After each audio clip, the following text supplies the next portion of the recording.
네, 오늘 코로나가 7,000명, 또 8,000명 어려운 시대, 또 오늘 영하 14도 강추위 가운데서도 성탄절 예배 오신 여러분들, 하나님의 더 크신 이 성탄의 은혜와 축복이 여러분 마음의 가정에 우리 교회에 충만하기를 축원합니다. 예수님 없는 크리스마스나 성탄절은 아무 의미가 없습니다. 오늘 성탄절에 동방 박사들이 우리 예수님께 경배를 했습니다. 오늘 이 자리에 오신 모든 분들은 너무너무 잘하는 말씀이고, 또 어떤 분들은 아이고 오늘 설교 안 들어도 되겠다, 동방 박사들이 예수님께 경배했다는 거 이미 다 알고 있다, 이제 그렇게 생각하는 분도 많이 계실 겁니다.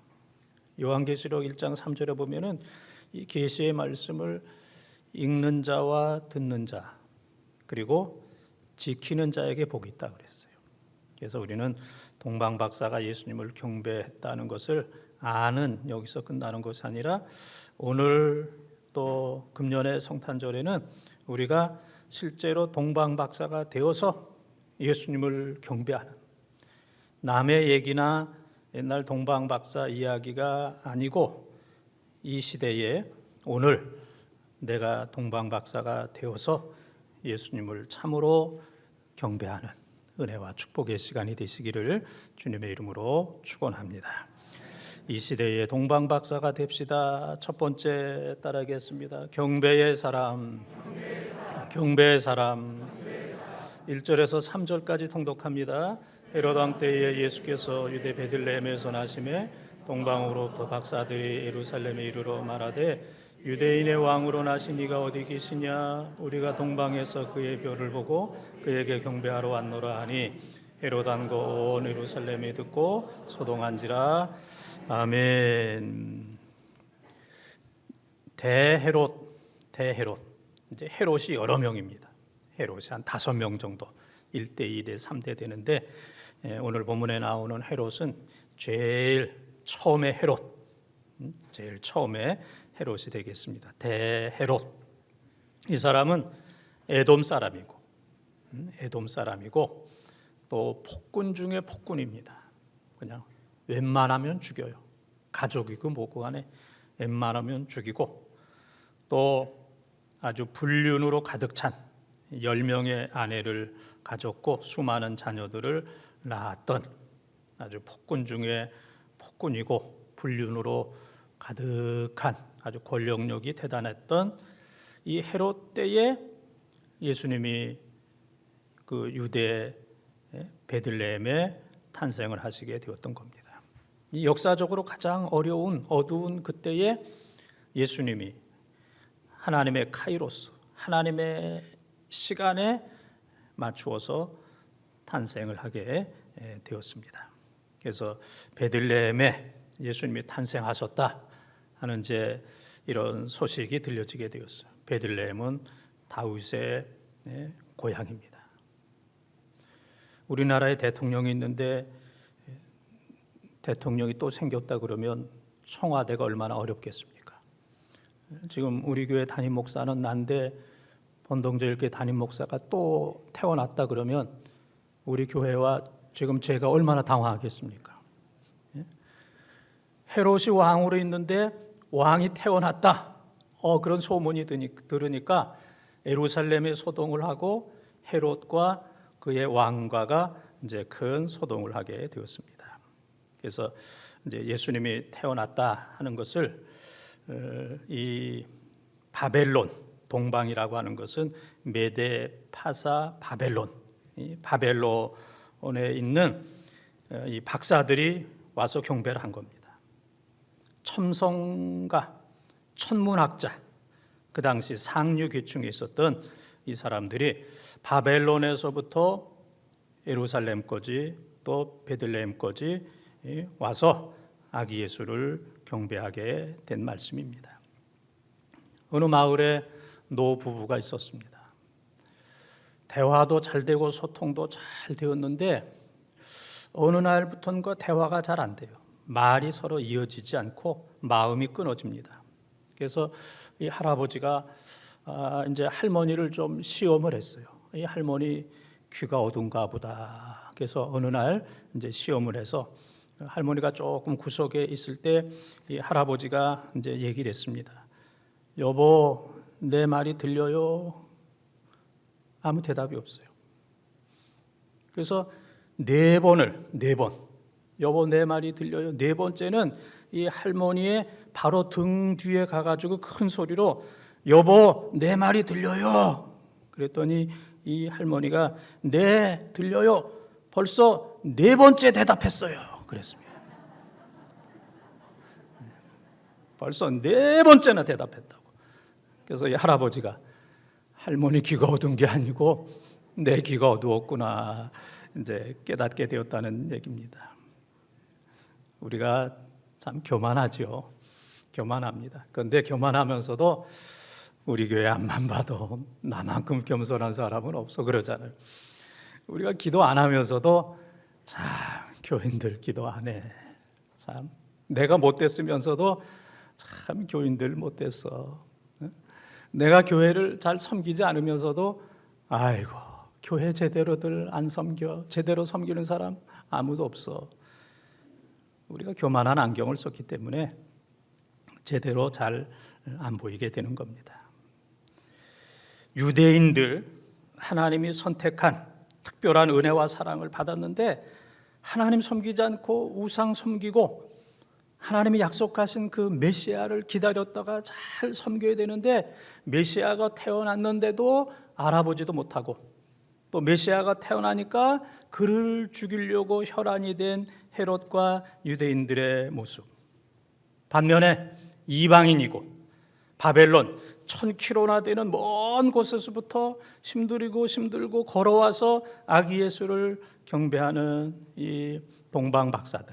경배는 무릎을 꿇고 상대방에게 경의를 표하는 예입니다. 무릎을 딱 꿇고 상대방을 경배하는, 나는 낮아지고 상대를 높이는 예수님께 경배했던 이 동방 박사들처럼 우리 모두 교만한 거 다 버리고 그리고 더 무릎 꿇고 더 무릎 꿇을 수 없을 정도로 더 낮아져서 동방 박사들이 예수님만 높이 경배했던 것처럼 이 시대에 우리 아기 예수님을 경배하는 이 시대에 우리 동방 박사들이 다 되시기를 주님의 이름으로 축원합니다. 두 번째 따라하겠습니다. 감사의 사람. 11절을 통독합니다. 집에 들어가 아기와 그의 어머니 마리아가 함께 있는 것을 보고 엎드려 아기께 경배하고 보배압을 열어 황금과 유향과 모략을 예물로 드리니라. 아멘. 동양 풍속에는 왕 앞에 나올 때는 예물 없이 나올 수가 없어요. 우리 자녀들도 부모님 뵈러 갈 때는 뭔가 예물을 준비해야 돼요. 작든 크든 빈손으로 가면 안 돼요. 또 그게 버릇이 되면 안 됩니다. 당연한 것이 되면은 안 돼요. 그래서 왕 앞에 나아갈 때 예물을 가지고 나갔던 것처럼 이 동방 박사들 예의가 있었던 사람이기 때문에 황금과 유향과 모략을 예물로 가지고 가서 예수님께 경배했습니다. 황금은 동서고금을 통해서 가장 귀한 것, 지금도 금은 가장 귀한 것을 대표하고 있습니다. 저도 며칠 전에 어느 기관에서 한 1, 2년 정도 이렇게 봉사했더니 그 기관에서 수고했다고 그러면서 금 2돈을 주더라고. 그거 받자마자 저 집사람한테 갖다 바쳤습니다. 지금 방금 받아온 거라고. 그랬더니 얼마나 기뻐하시는지. 저런 그런 웃음은 처음으로 봤습니다. 참으로 기뻐하셨습니다. 황금 귀한 거. 그다음에 유향은 향료, 향품, 화장품, 아름답게 하고 기분 좋게 하는 이 향료. 모략, 이건 시체에 바르는 겁니다. 마취제 혹은 시체에 바르는 거예요. 그래서 황금과 유향과 이 모략은 예수님의 왕권, 황금은 예수님의 왕권, 유향은 예수님의 신성, 예수님의 신의 성품, 그리고 모략은 예수님의 인성, 인간적으로 고난받으시고 또 십자가에 죽으시고 장사되어야 될 거기에 바르는 예수님의 인성을 표시하는 이 세 가지 예물을 동방박사들이 그들이 가지고 있는 것 가운데 가장 좋은 것을 가장 정성스럽게 감사함으로 아기 예수님께 갖다 드렸습니다. 드리는 것이 축복입니다. 드리는 것. 부모는 자녀에게 주는 게 축복이에요. 자녀가 뭘 원하는데 주지 못하면 부모의 마음은 아파요. 그래서 자녀에게 줄 수 있는 거, 옷도 주고 돈도 주고 밥도 주고 사랑도 주고 마음도 주고, 이 주는 게 이 부모의 축복이고, 또 자녀는 부모가 연세가 많으면 부모에게 드리는 게 축복입니다. 부모에게 아무것도 드릴 것이 없으면 자녀의 마음은 찢어집니다.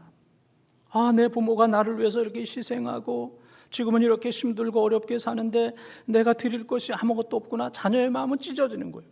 부모가 연세가 드셨을 때에 부모에게 위로도 해드리고 칭찬도 드리고 웃음도 드리고 돈도 드리고 아멘도 드리고, 드릴 수 있는 거, 이게 자녀의 축복이고, 성도는 하나님 앞에 드릴 수 있는 거, 하나님 앞에 예배 드릴 수 있는 거, 코로나 상황 속에서도 영하 14도 되는 가운데서도 와서 예배 드리고, 또 기쁨을 드리고 물질을 드리고 또 나의 삶을 드리고 나의 모든 것 아낌없이 주님 앞에 드리는 것, 이것이 바로 최고의 축복인 줄 믿습니다.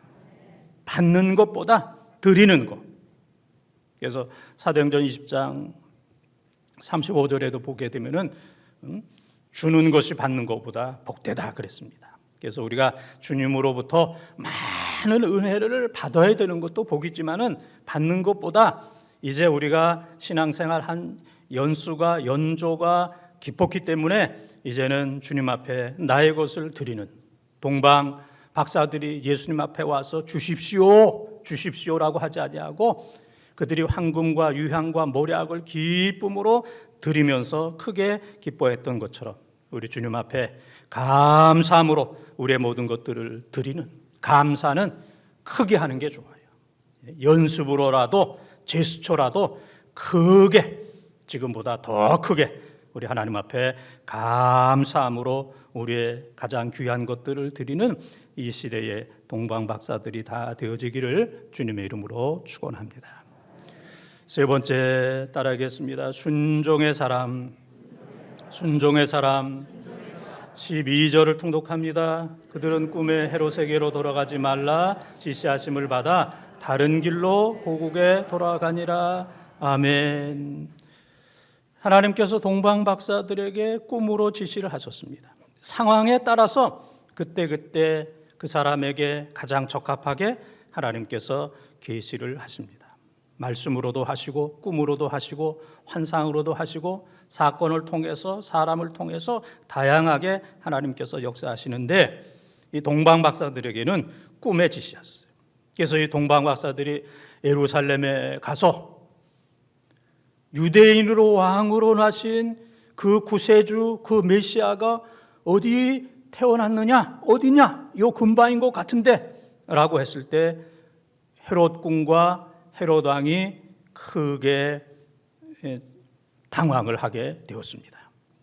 그래서 헤롯이 동방 박사들을 불러서 너희들이 아기 예수 그분을 만나면 경배하고 와서 나에게로 오라. 그러면 내가 가서 그에게 경배하리라 그랬습니다. 경배하고자 하는 마음이 아니라 죽이려고 하는. 그래서 마태복음 2장 16절에 보게 되면은 나중에 속은 것을 알고 베들레헴의 2살 이하의 모든 사내 아이를 다 죽인 사건이 있었습니다. 이 동방 박사들은 헤롯에게로 돌아가면 아기 예수께 경배하고 헤롯에게로 예루살렘으로 돌아가서 베들레헴 어디에 아기 예수가 있습니다 얘기해주면 그들은 부귀영화의 길이 열리게 되는 거예요. 헤롯이 얼마나 많은 것을 주겠습니까? 그러한 약속을 이미 했을 겁니다. 그래서 그 길로 헤롯에게로 돌아가려고 그러는데 꿈에 하나님께서 말씀하시기를 다른 길로 고국에 돌아가라. 다른 길, 헤롯에게로 돌아가지 말고 다른 길로 돌아가라 그랬습니다. 그 다른 길은 죽음의 길이고 희생의 길이고 순교의 길입니다. 헤롯에게로 돌아가지 않냐고 다른 길로 돌아가다가 헤롯과 그의 군사들에게 붙들리게 되면은 이 사람들은 다 잃어버리고 고국에 돌아가지도 못하고 다 사형 순교를 할 수밖에 없는 상황인데, 이 동방 박사들은 부귀영화의 헤롯의 길이 아니라 고난과 죽음의 길, 주님의 길, 다른 길로 돌아가게 되었던 겁니다. 이것이 바로 신앙입니다. 아무리 황금과 부귀영화가 있다 할지라도 주님의 뜻이 아니하면 그 길로 걸어가지 아니하고, 아무리 고난과 십자가와 가시밭길 순교의 길이라 할지라도 주님께서 다른 길, 바로 그 길로 돌아가라 라고 하시면 우리는 그 길을 기쁨으로 찬송함으로 걸어가는 것, 이것이 바로 신앙의 길입니다. 이 세상에 상처받은 사람들이 많이 있습니다. 제가 수백 번 얘기했을 겁니다. 교회의 기적은 상처 준 사람은 한 사람도 없는데 상처받은 사람들은 수없이 많습니다. 저는 지금까지 내가 이 번동제일교회에서 누구에게 상처를 주었습니다 그러는 사람은 한 명도 못 봤습니다. 그러나 지금까지 나 이 교회에서 상처받지 않았습니다 그런 사람 한 사람도 못 봤어요. 저를 비롯해서 모든 분들이 이 교회 안에서 너무 시간이 없어서 그만하겠습니다.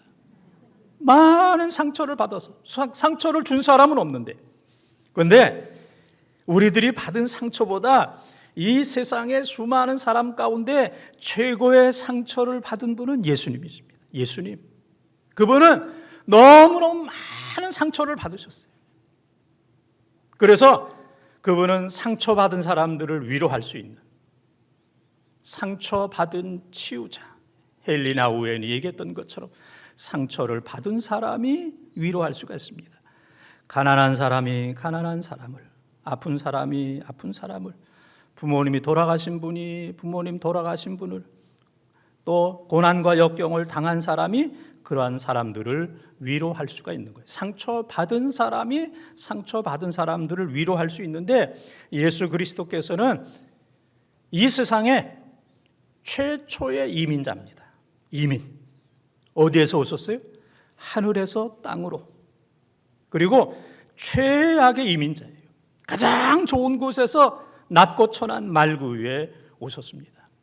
이민하면 다 좋아지기 위해서, 잘 살기 위해서, 자녀들을 위해서 이민을 갑니다. 그러나 예수님은 십자가를 지시기 위해서, 죽기 위해서, 인류를 구원하기 위해서 이민을 이 땅으로 오신 분이기 때문에 예수님은 위로하지 못할 자가 없고, 예수님께서 위로하면 위로받지 못할 자가 한 사람도 없습니다. 상처를 최고로 받으셨기 때문에 이 세상에 상처받은 모든 사람들, 한 사람도 예외 없이 모든 사람들을, 상처를 치유할 수 있는 분, 오직 예수 그리스도밖에 없는 줄 믿습니다. 상처받은 사람이 상처를 위로할 때, 치유할 때 별이 되는 거예요. 별. 상처가 별이 되는 거예요. 그래서 상처를 영어로 스카 이렇게 얘기합니다. 스카. 별을 영어로 스타 그렇게 얘기합니다. R자가 T자로 바뀌는 거예요. 한자 바뀌는 거예요. 그래서 상처받은 사람이 상처받은 사람들을 치유할 때 상처가 치유가 되는, 스카가 스타가 되는 놀라운 역사가 나타나게 되는 겁니다. 오늘날 우리는 동방 박사처럼 다른 길로, 순교의 길로 가야 됩니다. 순종하는 삶이 되어야 됩니다. 사탄은 오늘날 우리를 흉측하게 어렵게 그렇게 시험하는 것이 아니라 자꾸 순종을 연기하라 그렇게 얘기합니다. 너 예수 믿지 마, 예배드리지 마, 봉사하지 마 그렇게 얘기하지 아니하고 다음에 해. 코로나인데 다음에 해. 추운데 다음에 해. 내년부터 해. 마음 편하면 해. 상황이 좋아지면 그때 주님께 순종해. 그래서 우리는 연기를 하는 거예요. 그래서 연기라고 하는 말은 이제 몇 가지 의미가 있잖아요. 연기, 예? 우리 눈을 어둡게 하는, 힘들게 하는 이제 그런 연기도 있고, 또 연기, 포스트폰이라고 하는 다음으로 미루는 거, 다음으로 미루는 포스트폰 연기가 있고, 또 연기는 쇼하는 거, 쇼하는 거. 그러나 사람이 쇼를 해도 사람을 속일 수는 있지만은 하나님을 속일 수는 없습니다. 그래서 우리는 순종을 연기하는 다음으로 미루는, 그리고 순종, 불순종하면서도 순종하는 것처럼 보이는 쇼하는 그런 삶이 아니라 주님 앞에 정말로 순종하는 삶을 살아야 돼요. 그래서 순종은 즉시 하는 것이고, 순종은 온전히 하는 것이고, 순종은 기쁘게 하는 것이고, 순종은 말씀에, 그리고 불가능한 것도 순종하는 것이고, 그리고 순종은 아무런 보장이나 조건도 없이 하는 겁니다. 예수님께서 다 순종하시다가 십자가 위에서 내가 이거는 못 참겠다. 지금까지 내가 33년 동안 철저하게 참고 하늘에서 땅으로 이민 오고 고생 다 했는데 마지막 순간에 내가 십자가 위에서 이렇게 죽어야 되느냐? 나 이것만큼은 내 순종하지 못했다. 그러면 하나님의 뜻을 거역하는 것이고 인류 구속의 역사는 무효가 되는 거예요. 근데 빌립보서 2장 8절을 보게 되면은 십자가에 죽기까지 순종하셨다. 할렐루야.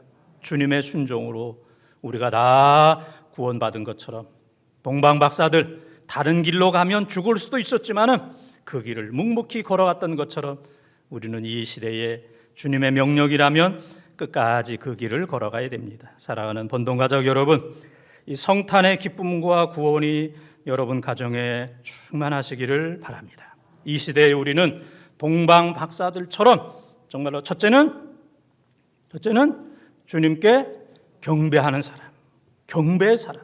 두 번째는 감사의 사람. 세 번째는 순종의 사람. 어떻게 이렇게 잘 알아요? 예? 동방 박사들처럼 이 시대에 경배하고 감사하고 순종하는 그 길을 묵묵히 걸어가는 이 시대의 동방 박사들이 다 되어지기를 주님의 이름으로 축원합니다.